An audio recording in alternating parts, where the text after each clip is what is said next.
तगड़ी भिड़ंत हुई है। अच्छा। हाँ, दलितों की बस्ती में जाते हैं ना, हाँ हाँ हाँ। क्या क्या प्रोपेगेंडा फैलाए हुए हैं सब। हम्म तो खैर, रविदास जी का मंदिर था, ये लोग इसे और पार्टी के विषय में भी कुछ कुछ चर्चा कर रहे थे सब अपना। हम्म तो मैं हम्म, थोड़ा इधर घूम के सुन रहा था। हाँ। वहां बैठ करके वो जो है सनातन धर्म के खिलाफ में ये सब प्रोपेगेंडा वगैरह कर रहे थे। हम्म तो उसमें मैंने कुछ नहीं बोला, बाद में जब इधर हम लोग कर लिया तब मैंने कहा इन लोगों की मैं थोड़ा सा यहाँ पर करूंगा प्रवचन। हम्म मैंने प्रवचन किया। और उसके बाद जो है, जो जो उन लोग की मान्यता थी, जो जो हमको हिंट मिल गया था ना, हम्म सबका खंडन की। वे लोग जानते हो क्या सिखा रहे थे? हम्म हम लोग से पहले एक ग्रुप वहां पहुंचा हुआ था। हम्म तो उन लोगों ने भी कान भरे होंगे, और बहुत भी पहले लोग भर रहे थे। कह रहे ना कि बौद्ध धर्म जो है ना वो हिंदू धर्म से पुराना है, ऐसे बोला। हम्म हाँ। तो मैंने कहा कि ऐसा है कि ये बौद्ध धर्म जो है ना, और हम्म उसकी शुरुआत का पता चलता है। हम्म 28 बुद्ध भी जो माने जाते हैं, हम्म, हाँ ऐतिहा- बेटा। ऐतिहासिक प्रमाण है नहीं, हम्म लेकिन उस 28 बुद्ध में भी जो पहले बुद्ध थे, दीपांकर बुद्ध, हम्म तो उसके उनका भी जो गोत्र था वो कश्यप गोत्र था। हम्म उसी से प्रमाणित हो जाता है कि ये जो है वैदिक धर्म पहले था। हम्म और वो जो दीपांकर जो थे उन्होंने भी यज्ञ वगैरह करवाए थे और वेद हम्म पढ़े थे, इसका भी जिक्र है। तो हम्म वैदिक धर्म तो पहले ही पुराना सिद्ध हो जाता है। हम्म हाँ। फिर जो है और भी कई तरह की बातें सबके है। और वेद के कुछ बातों को बताया तो सब छुपाए सब। काफी देर तक वहां पर ही लेट हो गया, करीब 1 डेढ़ घंटा तक चला। हम्म हम्म। तो हम्म जगदीश से बहुत ज्यादा मतलब अपना प्रभाव बना लिया। हम्म हम्म।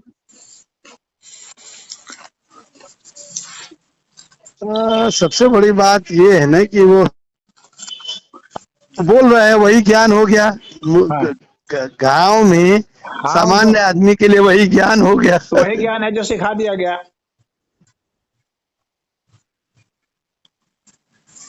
क्योंकि अपना ज्ञान जब नहीं पहुंचेगा तो जो वो पहुंचा देंगे सब वही ज्ञान हो गया। सही बात है। हाँ और हम लोग के साधु संत लोग कुछ ये सब अध्ययन भी नहीं करते हैं ना। हाँ हाँ। हाँ। वो अच्छा। बहुत धर्म, ईसाई धर्म, सबका अध्ययन नहीं करते, जबकि आज के समय में बहुत जरूरी है आपको सबका अध्ययन करना। हाँ हाँ हाँ। अपने साधु संत अपना ही नहीं अध्ययन कर रहे हैं तो दूसरे का अध्ययन क्या करेंगे। खाली नाच आप गा के काम चला रहे हैं। हाँ हाँ।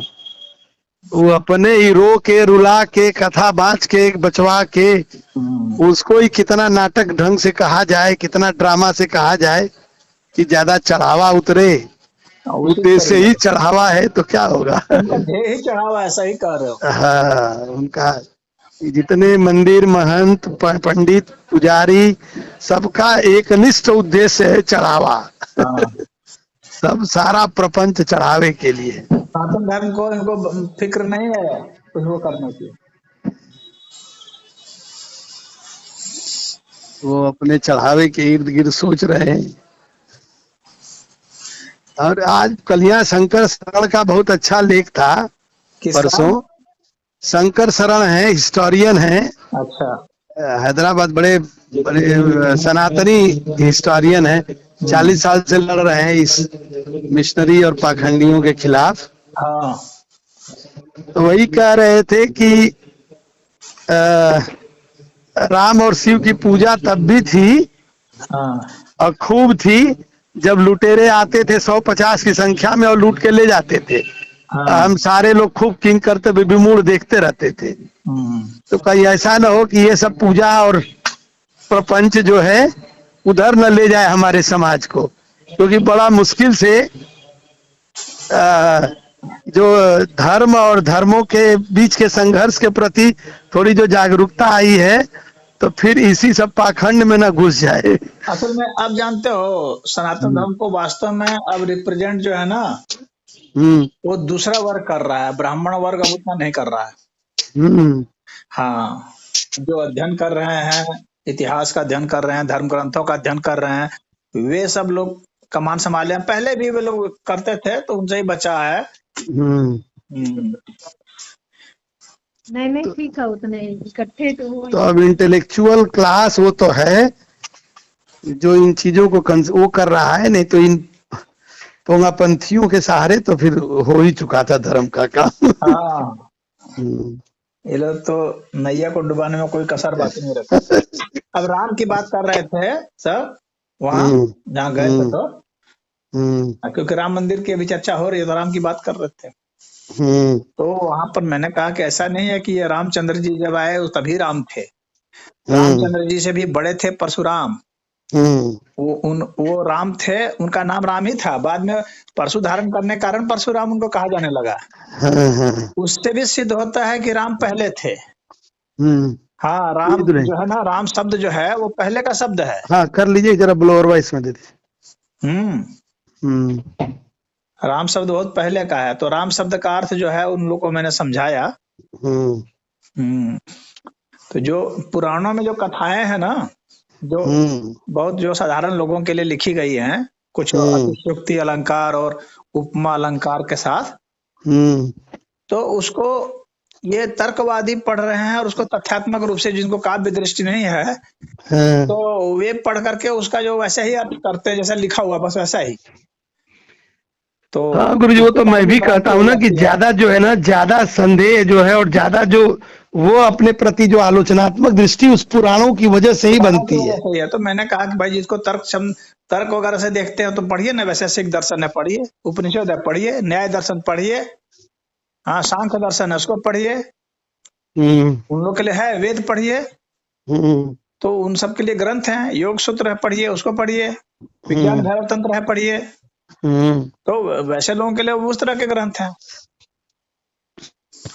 नहीं तो गुरु जी बात क्या है ना कि जैसे अब जैसे मैं आज ही मैं सोच रहा था हम्म कि जैसे अब कहा जाता है ना, जैसे अभी जो राम जी की मूर्ति बनी है हम्म तो उसमें 10 अवतारों का है, उसमें मैंने 10 अवतारों के भी वो चिन्ह बने हैं, चित्र बने हैं। हम्म तो अब जैसे बात होती है ना, कुर्मा अवतार है, मत्स्य अवतार है, बराह अवतार है, हम्म तो सामान्य वैज्ञानिक दृष्टि से आदमी फिर कहता है ना कि सब हंसी की बात है कि मछली का अवतार, मछली के रूप में भगवान अवतार लिए, तो कछुआ रूप में लिए, तो सुअर के रूप में लिए। बताइए, आपके भगवान तो सुअर के रूप में अवतार लिए। तो तो क्या अब सुअर नहीं हो सकता है? आदमी ने ठेका ले रखा क्या कि आदमी ही दुनिया का महान था, महान है, महान रहेगा? नहीं तो फिर सुअर जो जीव नहीं है, उसका उद्धार नहीं होना चाहिए अगर उस दृष्टि से भी देखता है तो। अगर नहीं तो उसको गुरु जी लिटरली भी अब देखता है तो वैसा है। हालांकि उसकी कथा इस तरह की नहीं है। हाँ वही बात है ना हाँ गुरु जी, क्योंकि वो देखिए उसको जस्ट, क्योंकि भाई वो अब अगर बात अवतार शब्द की करेंगे तो भाई जो ईश्वर के ज्यादातर गुणों के साथ जो अवतरित होता है ना, कि ईश्वर के अधिकतम गुणों के साथ जो अवतरित होता है। नहीं, अवतार का हम्म। मतलब अधिकतम गुणों के साथ नहीं है, वो विशेष गुण के साथ अवतरित होते हैं। हाँ माने विशेष गुण के साथ। विशेष गुण, अधिकतम से मतलब नहीं, विशेष गुण है। तो जिस कार्य के लिए जो अवतरित होगा तो उस कार्य को करेगा।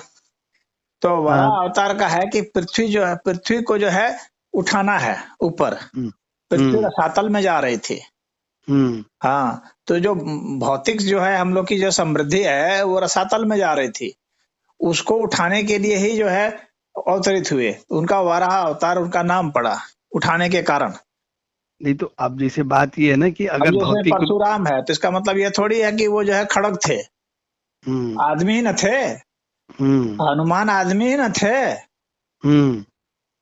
तो अब वही हनुमान आदमी थे तो अब उनका पूंछ बना देना, नहीं उनका तो उस तरीके। पूछ तो जनजाति सब रखते थे भाई। हाँ, जो जंगलों में रहते थे तो वे पूछ तो रखते थे ना, क्योंकि उसको वो प्रतीक मानते थे ना कि हम्म। हम लोग जो है, हम लोग के पूर्वज बंदर थे, ऐसा प्रतीक मान करके वो जंगल में रहते थे।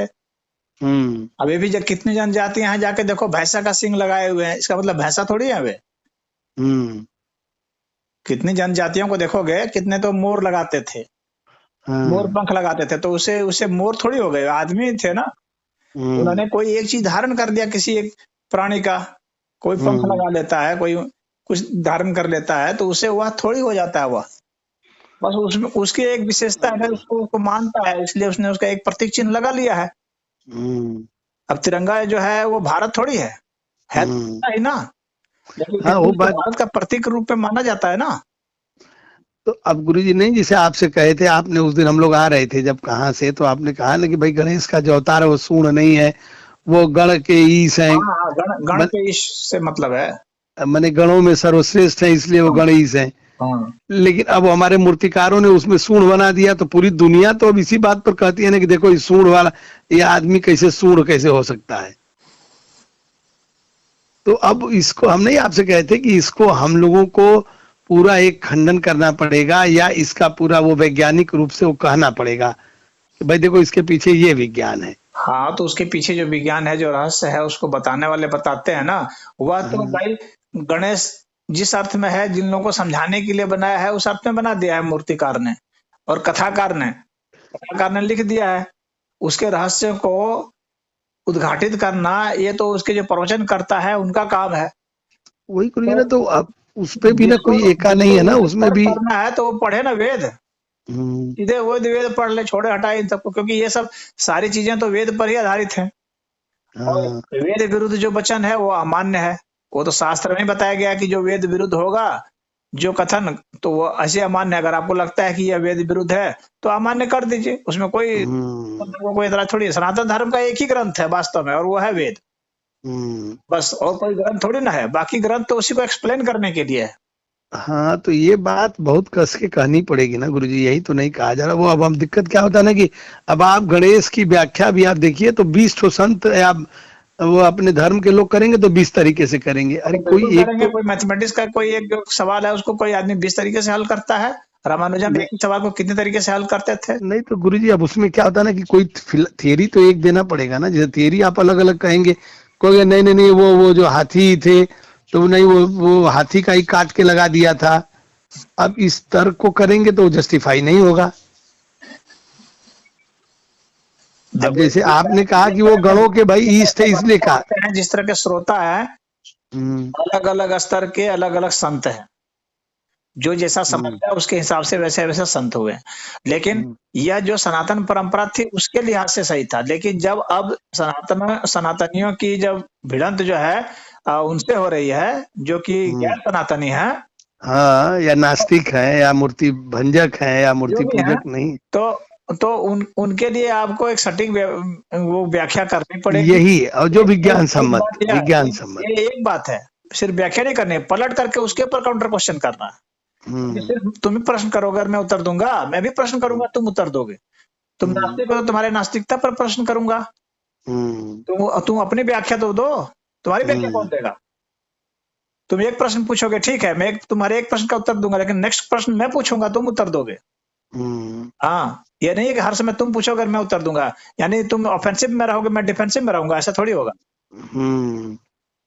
समझ रहे हो। हाँ, मैं समझ रहा हूँ, लेकिन गुरुजी मुझे लगता है कि जैसे आप जो एक बार कह रहे थे कि हमें एक विज्ञान सम्मत बात पर अपने जो है धर्माचार्यों को चीजों को ले आना पड़ेगा, क्योंकि दुनिया भर में जो जिस तरीके का तो बात है। ह्यूमराइजेशन, जैसे आप वो जिन आप गए दलित बस्तियों में, हम्म। अब उनके ही बीच में इतना ज्यादा ह्यूमराइज है, या ये कह लीजिए कि मिसगाइडेड है। रिमर तो तो कम से कम, फैलता है ना जहां पर के, वहां पर उसकी जो है संभावना ज्यादा रहती है फैलाने में, सुविधा जहां हाँ, हाँ, जहाँ के लोग कम पड़े। आप बताओ, वहां हनुमान की कथा वो वेद में घुसा रहा था, वहां चर्चा कर रहा था ना। हम्म, वो बताने लगा, जब मैंने कहा कि भाई आप लोग को जब पूछना है पूछिए, तो उसमें कह रहा है, अरे वेद में जो हनुमान जी हैं वो उनको ऐसे बताया गया है, हाँ, उड़ रहे हम्म, हैं। तो मैंने कहा कि वेद में हनुमान की कथा थोड़ी ना है। हम्म, तो उन लोग को यही नहीं पता है कि वेद में क्या है, क्योंकि कभी पढ़े नहीं, कभी देखे नहीं। हाँ, वही बड़े बड़े वही। ग्रंथों में तुमको वेद नहीं मिलेगा। हम्म, हाँ, और उनके पढ़ने वाले नहीं मिलेंगे। तो हम्म, र्यूमर फैलाना आसान है, कुछ भी कह देते हैं कि वेद में ये लिखा हुआ है। हाँ, हाँ। हनुमान जी के उड़ने की कथा या जो भी कथा होगी वो तो रामचरितमानस रामायण यही सब में न होगी। हाँ, रामायण में भी उड़ने की कथा नहीं है। रामायण एक हम्म, पौराणिक माना जाता है। रामायण के हम्म, संदर्भ में कोई भी कथा है, उसमें वाल्मीकि जी का जो रामायण है वही प्रमाणिक है। हम्म, तो उसमें तो नहीं वाल्मीकि जी कहे कहे हैं कि हनुमान जी उड़े थे। उड़ने का हम्म, उसमें कोई जिक्र नहीं है। तो बात बात के बहुत सारे ग्रंथ हो गए, उसमें लिख दिए गए, तो बहुत सारे लिख दिए गए, वो उनकी मान्यता थोड़ी ना है। उस तरह से कोई भी तुम भी लिख दो ये कोई ग्रंथ, उसका हम्म, थोड़ी हो जाता है। जिसको हम लोग के धर्म शास्त्र ने माना है प्रमाणिक, हाँ, तो उसी को माना जाएगा, उसका क्रिटिकल एडिशन माना जाता है उसमें भी। अब गुरुजी एक बात बताइए, आज ये इतना हमारे धर्म के लोग हनुमान चालीसा पढ़ा रहे हैं, न कह रहे ना कि हनुमान चालीसा बांचिए, हनुमान चालीसा पढ़ने से आपकी ये हो जाएगा वो हो जाएगा, मतलब सारी जगह इस बात को लेकर के और बड़े बड़े मंचों से हनुमान चालीसा का महात्म्य बताया जा रहा है। तो अब जैसे, लेकिन उसमें है ना, युग सहस्त्र योजन पर भानु लिल्यो ताई मधुर फल जानू हाँ। है।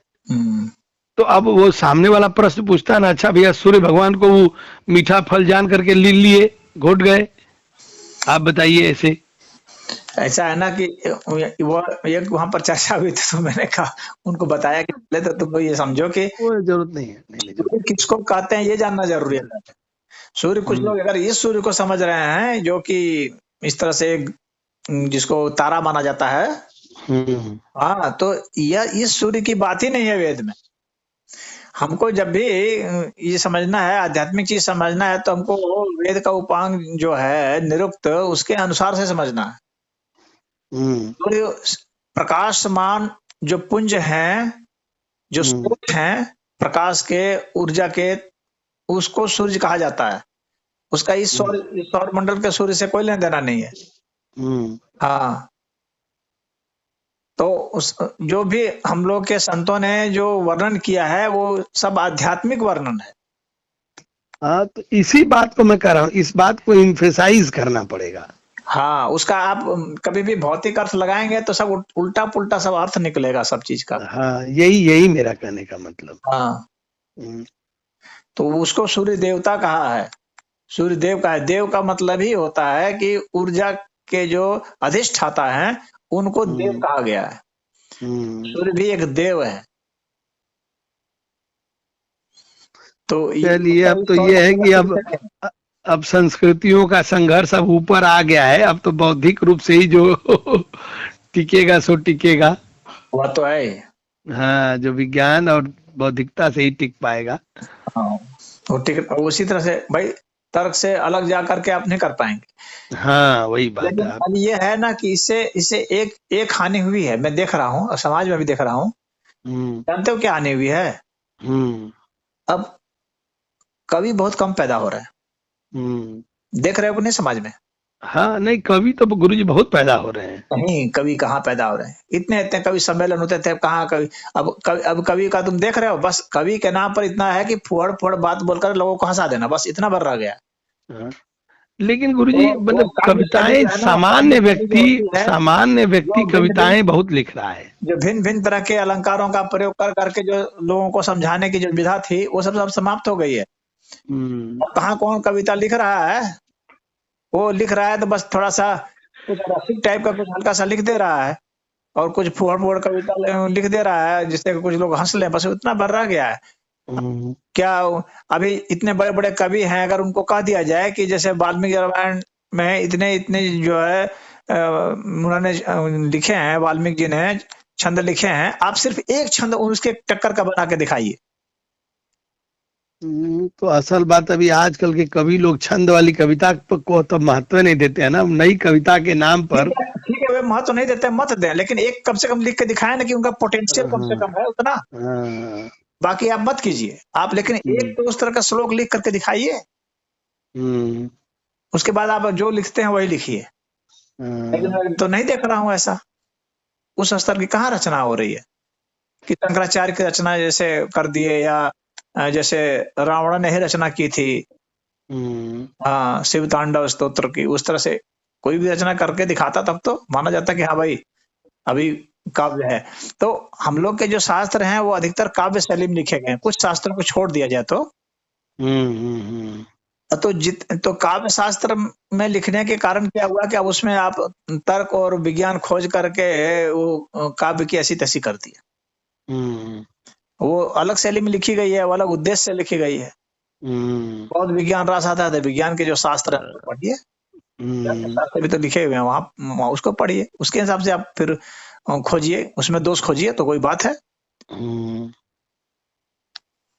तो सब संतुष्ट हुए गुरुजी आज कि फिर क्या? हाँ, उसमें थोड़ी देरी लग गई, लेकिन बहुत वो किया, अंत में उन सबका तो खैर मुंह बंद हो गया। फिर साथ में कुछ लोग आए, जात पर पूछे कि जात कहाँ से आया। हाँ, सनातन धर्म के। मैंने कहा सनातन धर्म जो है ना, एक तो वे लोग सोच रहे थे कि भारत में यहीं पर है। मैंने कहा सनातन धर्म का भारत से कोई लेना देना नहीं है। भारत नहीं था तब भी सनातन धर्म था, ये पृथ्वी नहीं थी तब भी सनातन धर्म था। और ये सब जिनको आप लोग धर्म कह रहे हैं ना, इस्लाम और ईसाइयत, ये सब धर्म है ही नहीं। ये तो संप्रदाय है सब। धर्म, ये सब संप्रदाय और मत हैं, धर्म नहीं है। धर्म तो शाश्वत चीज होती है। धर्म तो जब ये नहीं भी रहेंगे मानने वाले तब भी होगा, तो उसी को धर्म कहा जाता है। बिल्कुल सही बात है, भारत पर भी लागू होगा, अमेरिका पर भी लागू होगा, सूरज पर भी लागू होगा, चांद पर भी लागू होगा, और सही बात। तरंगों पर भी लागू होगा, उसको धर्म कहा जाता है। अब ये बात ना, जब अब इतनी बड़ी बात जब सुनेंगे तब ना दिमाग चकराएगा कि अरे हम लोग क्या सोचते थे और क्या है। तो उन लोगों को तो चूंकि पहली बार में भेंट हुई, तो ऐसे भाई कौन गांव गिरा में ऐसे आता है बताने वाला ऐसे। तो खैर कई तरह की बातें हुई। तो जाति व्यवस्था कहाँ से उत्पन्न हुई, तो अंततः मैं ये देखता हूँ कि कोई मतलब दलित बिरादरी में कहीं भी ऐसा होता ही नहीं है कि वहां जाति का प्रश्न खड़ा ना हो। हाँ, क्योंकि भाई उनके लिए सबसे बड़ा पीड़ा पहलू तो वही है। सबसे बड़ा जो दुखती रग है वो यही है। तो वहां मैंने अम्बेडकर का ही उदाहरण दिया कि अम्बेडकर क्या कहते हैं कि जातियां कैसे उत्पन्न हुई, वो मैंने समझाया कि आजीविका से जातियां उत्पन्न हुई है और अपने में ही शादी करते रहने से। और ये जातियां पूरे विश्व में थी, लेकिन वहां पर क्या था कि जाति का इतना कठोर बंधन नहीं था जो कि भारत के जो मध्यकालीन समाज में आ गया। तो वो नहीं था उस तरह से। विदेशों में जातियां तो वहां भी थी।